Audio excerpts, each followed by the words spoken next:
I'm LaRovere. Welcome to the Don't Suck at Video podcast. I'm a filmmaker, video producer, and cinematographer who helps filmmakers tell stories, build a career, and helps businesses grow using video marketing. Today, I wanted to do a Q&A, especially for my friends in the Arizona filmmaking community that pose these questions to me. So I just thought it'd be fun to go through and answer some questions that people have. So, without further ado, I'll get started. And I would like to add that I'm not an expert in everything. There's a lot of stuff that I don't know. So I'm just going to try my best to answer these questions to the best of my ability. I can't promise that, I have all the information, but I'll do my best. And I'll let you know, I'll be honest with you if I'm not sure. There's a lot of other great resources out there and people in the community that have these answers if I don't. So, all right. We'll get started. So the first question that I got was how to secure an agent, which is a great question. And I'm not certain if this person is talking about an agent in terms of being a director or an actor or what have you. There's agencies and agents that represent different kinds of people. So I know a little bit. This is one area where I'm not particularly an expert, but I do know people who have had agents, and I have looked into it myself. So basically, from what I understand, I think the first step is that you need to build up a body of work that is going to interest an agent or agency. Basically, you need to be able to show that you are someone that is worth the investment to promote, that you are sellable, right?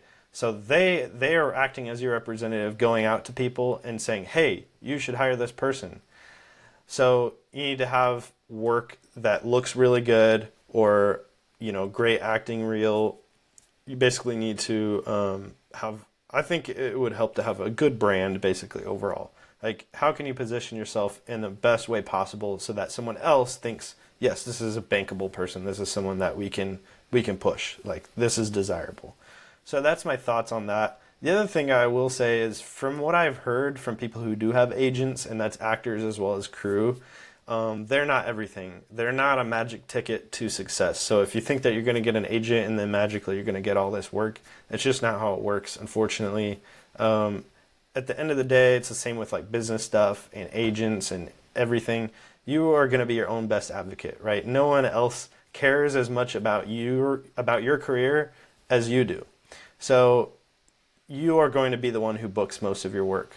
An agent can help, I think, add a sense of credibility maybe, or be someone that's an intermediary that can help you with negotiation maybe. But especially what I've heard from actors is that a lot of the time you are going to be the person that ends up booking yourself a lot of the time, and but it can help to have an agent. So that's my answer on that. Okay, so next question is two questions that people asked. One of the questions was, how do you get funding for your film? And the other question was, how do you get funding if you don't have any connections or friends? This is could be its own whole podcast, right? And I'm still learning, and I'm trying to dig in and learn as much as I can so I can share with other people, because it is a very painful topic in my experience for a filmmaker who wants to make films. But filmmaking is expensive, especially if you like to do sci-fi and stuff like I do, because I'm crazy and I like to have no money, I guess. So anyway, so how do you get funding? There's a few ways, and some of these are going to be obvious, but I'll get into it. Crowdfunding. It is still viable for certain things to an extent. However, it's not a set and forget thing. It takes a lot of work. But if you approach it the right way, there is a way that you can get stuff crowdfunded. Personally financing projects is a big one, especially when you're starting out. And I can talk about that more in a second. But yeah, personally financing it. I don't recommend doing anything like putting your film on a credit card, but you can have a target goal, a budget for your film, and you can save up for that. You can do extra jobs, right? If you're motivated, do extra work. Find ways to make extra money, set a little bit of money aside at a time, and eventually you can save up a budget. Another common way for small films, and I'm assuming feature films here, short films is going to be another issue altogether. For the most part, I would say, assuming you need to either crowdfund or personally finance short films. So for feature films, for small ones, it's pretty common to do like small investments. So basically local people that you know, either, people do like the dentist and doctor, family members, that sort of thing. And it's kind of like a big version of crowdfunding, right? Like you are basically going to select people and asking for investment into a project, and it's kind of like crowdfunding in a different way. You could raise 30, 50 grand that way. It just depends on who you know. So, and then the other way is seeking a person who is a film investor or someone who is interested in investing in film. And this is a connections thing. When you start to go in this direction, and I think it's true when you're asking anyone for money, but especially when you start asking total strangers for money for your project, you really need to have a pitch deck that's clear, that shows that you have a plan, you know what you're getting into, and you're not just like, oh yeah, I want to make my movie. Can you just finance my hobby for me? But that you're showing, hey, no, this is a business plan. I have this all thought out. Here's my team. Here's what we're doing. Here's similar films, and this is how much they've made. Here's our plan for selling the film. And so even if you aren't able, like you haven't done that before, it's going through the process of putting the best business plan together that you can. Yeah. So did I miss anything? Investors. I think that covers everything. The part of the question about if you don't have any connections or friends is, if you want to be, in my opinion, if you want to be a successful filmmaker, you need to start making connections and friends, because filmmaking is not a solo sport, it's a team sport. So if you want to make good films and you want to do it sustainably over time, I think you need to form those relationships. You need to be networking with people. You need to be building those relationships so you have people who want to work with you, who want to invest in you, and you need to, people who want to invest in you. And connections, the more people you know, the more people you talk to, you never know that the guy, someone that knows someone who, if you ask them, potentially could be interested in funding your film. So you just got to get out there. I know that it's not comfortable. I know it can be very difficult, but you just got to get out of your shell. I'm an introvert, so I get it. You got to get out of your shell, and you got to talk to people, and you got to meet people. You got to make connections. It'll help you so much. So that's what I have to say. Those are methods to get funding. The nuts and bolts of it, I probably need to move on. There's, at the end of the day, I think if you are going to fund it yourself, you can do whatever you want, right? You get total freedom. So that's kind of the cool thing. But that can be tough. It's very expensive to make films. So you just have to weigh that against getting investment, which means you're going to have to put in the extra work to put a pitch deck together and find that money or crowdfund that money. And at the end of the day, you just need to commit internally to the fact that it's going to be a lot of work no matter what. There is never going to be a silver bullet that gets you what you want to make your film. So there you go. And we can talk about financing more later. I plan on releasing a document of my collected notes. I need to write down some more stuff. Okay, so the next question is, what are the best steps to take in addition to networking to getting on projects and becoming a more skilled producer? Best steps to take to get on projects and become a more skilled producer. In addition to networking. Well, I would say there's two ways to get experience, either on your projects or someone else's projects. So networking, offering to help other people so that you can get experience. Hey, I want to help you produce this project. I think there's no substitute for experience, in my opinion. So you can become a more skilled producer also, though, by doing your own projects. So if you're having a hard time finding those opportunities that work for you, the alternative is make a project happen yourself, right? Let's say you don't want to direct, but you do want to produce. You can put the team together, right? Like that is sort of what a producer does, is putting the machine together. So you don't have to have all the elements. You just have to find them and put them together. So you can find a director, you can with a script, or you can find a director and find a script. You can make this thing happen. I think the key is you want to find a director, and you want to find key people who are excited about that project. Like they want to do it and also carry it. Because you as a producer, you're not the creative lead, right? So you can't carry that whole project on your shoulders. So you're going to want to find a director that wants to creatively carry their part of the burden and not just get a free ride to get to direct something. So yeah, but then you could also direct it, and then you get the experience of producing and directing, and you run the show. So that's a way that you can get experience. Yeah, and I just think with repetition, you improve your processes, you create processes, and you document what you did last time, and you continually improve. That's how you'll get better with producing. You also seek mentors and read and stuff like that. Next question. Okay, so I'm going to mention this question, but I'm not going to answer it in this episode because it is well, let me just tell you what the question is first. How do you handle proper channels to report, etc., being harassed and or assaulted on set or behind the scenes, please?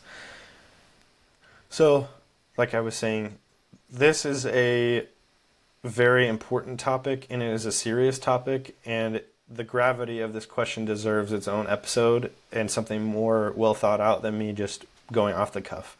So I will at some point take some time to go through and answer that to the best of my ability and talk about stuff surrounding that topic, because obviously this is a problem that needs to be addressed, and it requires some thought on my part to articulate what I think about it. And so that's why I want to take some time and not just jump into it. It needs some thought because it's not totally clear what needs to happen in different kinds of situations. There's some nuance to different situations that can happen. Like there's stuff that's very clear, like, hey, I was assaulted, versus harassment. Sometimes it can be more unclear what should be done. Like on the one hand, someone could get arrested by the police and go to jail. That's pretty clear. On the other hand, if something's not illegal, okay, but it's bad, what do you do about it? So anyway, I'll get into it and I'll cover it thoroughly in another episode because I think it's important.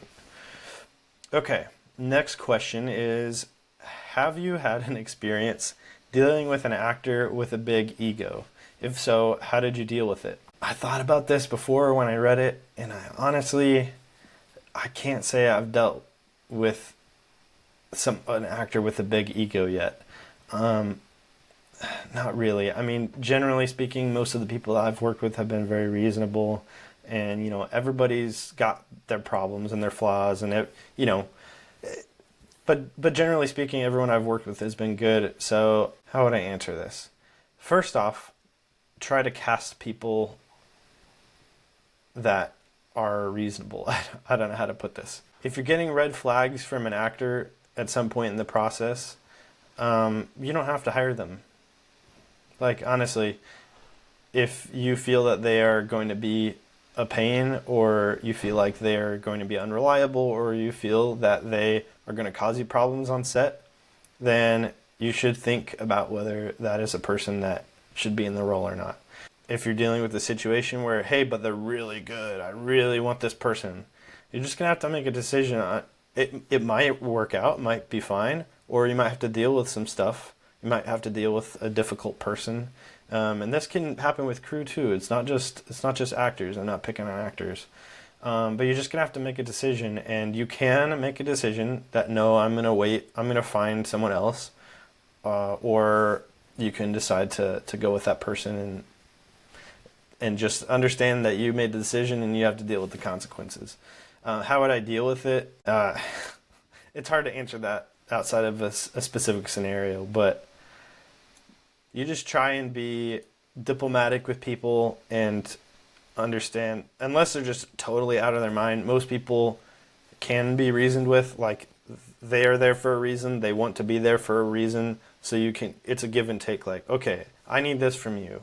What can I do for you to make this go smoothly? And just try and understand where they're coming from, and maybe you can figure something out. Yeah. Okay. Oh boy, big question. Okay, so the next question is, what is going to be the future of content and independent creators and filmmakers? Second part. Hollywood is basically in shambles and is on eggshells due to the potentiality of IATSE going on strike. Talks going good, thankfully, it seems. Are people better off doing their own projects and tailor it to the internet, or should people continue trying to go the traditional route? So the question is, what's the future of content and independent creators, filmmakers? Should people just do their own thing, or should they try and continue to do the traditional route? I have a lot of opinions about the traditional Hollywood route. I would say for quite a while now, it has been clear that we have been moving away from the traditional system, just because equipment and method of distributing your films out to audiences, the ability, the means to create your own audience and provide content to them on your own outside of any established system, it's been democratized. So everybody has access to these distribution platforms and the ability to create an audience and cheaper ability to create content. So, I mean, that's been going on for like 15 years, right? Basically since YouTube existed. And there's more and more streaming sites, which means potentially more and more places where your stuff could go. I would say there still is a traditional route, but what's going on right now is over time, over the past few decades, studios, there have been fewer and fewer studios, and those fewer studios are making bigger and bigger budget films over time. Like, there's a term called the tentpole feature, which is, this is the biggest feature film that a studio does in a whole year, right? It's the big spectacle. It's the biggest budget film. It's got the biggest stars. It used to be those only happened once in a while. They were much rarer. And a big budget film was like $20 million. Like, I'm just spitballing numbers here, but like, the films were not $200 or $300 million. That's an insane amount of money. And considering like we've got more technology and filmmaking is actually easier in a lot of ways, it's like insane how much the prices have ballooned. So, in my opinion. So, I guess what I'm getting at is they're doing fewer films. Like, studios are doing fewer films. So, there used to be more opportunities for filmmakers to break in, I think, because if, let's say you do a $10 million film or a $300 million film, you can do 30, yeah, my math is right, 30 $10 million films. That's 30 directors that get a potential opportunity versus one. So I think it's difficult because the opportunities in the traditional side are becoming fewer and being concentrated with certain people. There are still smaller movies, but I think the gap is widened. So the low budget movies are lower budget. The higher budget movies are fewer in between and bigger budget. And so I guess what I'm getting at is, the question is, which one of those do you want to be? And how realistic are you going to be with your goals? Of course, do we want to be the guy making the $300 million movie? Of course. But realistically, it's like a portion of a percent of people are ever going to get that far. So you just have to do your best. And I think that it's good to be realistic, but also set high goals. So if you are trying to be a filmmaker, you want to make films full time, I think it's not a bad idea to create your own audience. And I have done a lot of research on this, and you can make a full-time living creating stuff online for people. Like, obviously we have YouTubers, right? But there are other niche audiences that there are so many niche audiences that you've never heard of on YouTube and on other platforms that create and tell the stories that they want to tell. Maybe they're not feature films, but it's stuff that they enjoy. And also feature film makers as well, but small budgets. And they have built up an audience of people that are interested in seeing what they produce. So there's a theory called 1,000 true fans. And basically, it's the idea that you only need 1,000 really strong fans that support everything that you do. Like, if you put out a movie, they're going to buy it. They're going to tell their friends about it. They're going to share it online. There's basically different layers of audience. There's like general audience that are just like, oh, cool. There's people who are maybe more interested, and then there's true fans at the top. But so the idea that you need millions and millions and millions of followers and subscribers or whatever to make this thing happen is not true. You need fewer maybe than you think. You need fewer and more dedicated audience members that are really interested in what you're doing. So I think learning how to build your own audience and pursuing that is definitely a good alternative. It's not going to necessarily get you to making multi-million-dollar movies, but the thing is if you have an audience, you can leverage that. And that's something that is very powerful because, you know, will have dollar amounts. You will be able to say, here are my metrics. And you can actually take that to leverage and leapfrog to bigger projects. Like, if you were looking for investment, you're like, hey, I already have this existing audience. They've supported me in these ways. Like, that you have metrics that can show that you have bankable subject matter or whatever. I hope that makes sense. That being said, building an audience is not easy. It is a long-term thing. I have not really been able to do it. Part of it is just because I didn't want to. I didn't want to be the guy that was making YouTube videos every week or whatever. But the other thing is, I think if you don't do something that is very resource intensive, like I'm doing sci-fi and post-apocalyptic, it's very resource intensive, makes it harder for me to find a way to create things on a regular basis in order to build that audience. So if you're not in the same position as me, I think you're in a better position than me to work on creating your own audience. So, and that doesn't have to be YouTube, but certainly it can be. YouTube will help you with organic audience growth because of, you know, the algorithm and everything. And if you do another method, you won't have that benefit. So anyway, just do some research on that. The future of content creators, I don't know what's going to happen with Hollywood. I mean, Hollywood is spending a lot of money, and they're spending a lot of money on movies that not a lot of people want to watch. And if you look at some of the last couple years, some of these top movies that they're spending money on, they're not making their money back, and it's a problem. So, and Netflix is having the same problem. These other streamers are having the same problem where they're spending a lot of money and it seems like they're kind of going upside down on these projects. It's just not sustainable. So we'll see what happens. I would say don't rely on the Hollywood system. I think that you need to focus on figuring out how to forge your own path with your filmmaking. So that was the last question. Yeah, so I don't know what the future is going to hold for independent filmmaking, you know, for someone like me who wants to be directing full time. I think that there's nothing wrong with doing it on the side either. You know, if you love doing it, you can do other things and you can still make films. You can do other things and do a job and take that extra time that you need to continually build an audience, to build upon your skills, and to not give up. Just understand that it's not going to be quick. It's not going to be overnight. It's going to take a long time.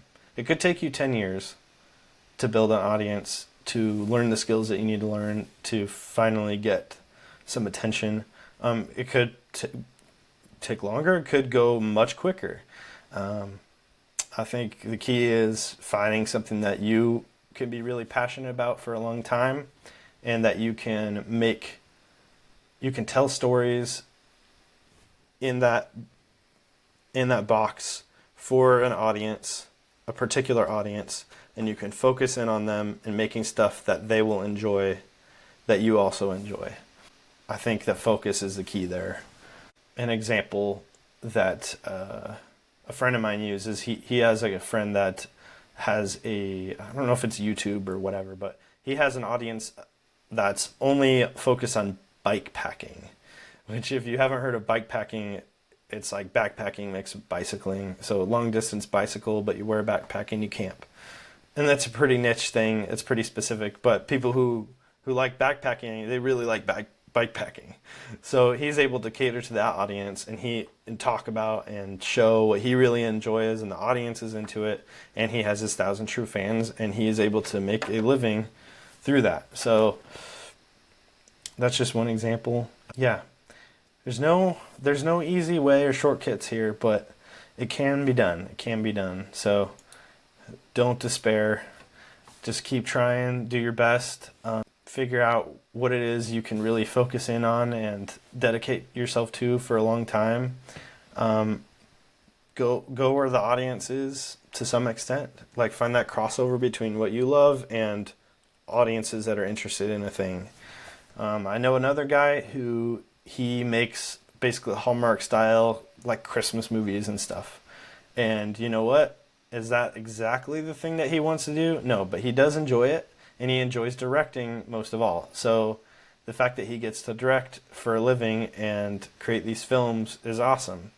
And so that he may not be doing those forever, right? That may be a phase of his life, and that's what he's doing right now.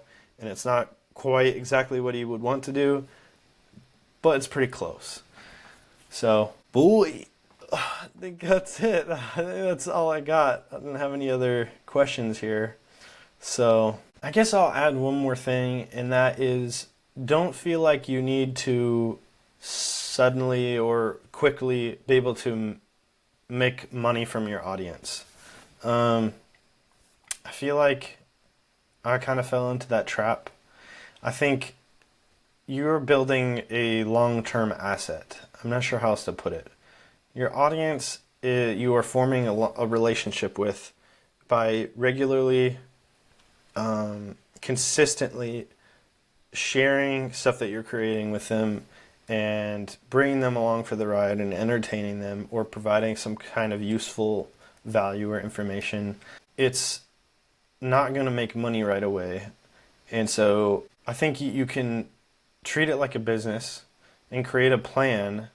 I think you should go about it in a directed and structured way. Don't plan so much that it stops you from doing the thing, but line out like, okay, here's where I want to be in 5 years. Here's some of the steps I'm going to take to do that. Here's my audience, defining my audience, define the kind of things that I'm going to make. And you can change as you go, but like just pick something at first. Define the audience, define the subject, and come up with some sort of content plan. Like, okay, I'm going to do my best to post every 2 weeks or every week or once a month. I'm going to post a short film, whatever that is, and just do it on a regular basis and continually improve as you go and have a business plan and like just look at what you're doing, see how it's performing, and keep posting. And that's the thing that I have seen consistently no matter who you talk to. Doesn't matter whether it's blogging, video on YouTube, anything. Anytime you're building any kind of audience, they're looking for consistency. That's just consistency is going to be the number one thing that's going to help you. So if you have a plan going into it and you commit to that plan, it gives you some structure. I think that will help you a lot. So that's what I'm doing for me. So anyway, hope all that information is helpful. I know I probably didn't totally answer all the questions here. Some of these things I could just talk about forever. So anyway, yeah, hope that helps. And thanks for joining me on the Don't Suck It Video podcast. I'll see you next time.